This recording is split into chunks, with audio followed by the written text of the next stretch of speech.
ఏసయ్యా ఏసయ్యా మొడుకో నానయ్యా ఏసయ్యో ఏసయ్యో దండాకో. అందరికి ఏసు దేవుటి బెదిరితే వందనాకు నేంటే దేవుటి వాగ్దానం.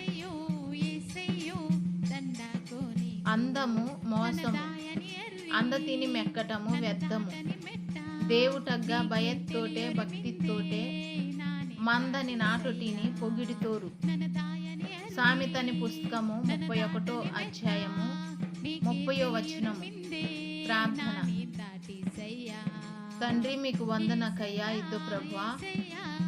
మరి నీ యగ్గ భయత్తోటే భక్తితోటే నిన్ను మెక్కని మనసిని ఈము.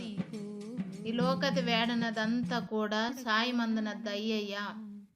ನಿಮ್ಮ ಮಾಮಿನಿ ನಡಿಪಿಸಟಮು ನೀನಿನ ಮಮ್ಮ ಮೆಕ್ಕಟము ಬೆಚ್ಚೋ సాయమందని అర్రి గనక లోకతి నూడి మోసపరతకోకుండా నీ పిల్ల ప్రభువా ನಿಮ್ಮ ఈదని భాగ్యతిని మెక్కని ధన్యతి నియమింజురే. అలా దీవిస నీ పిల్ల నింజురే. ఈ మాట అంతా ఏసైతే బిదెర్తే తలపురమినం తండ్రి. ఆమె.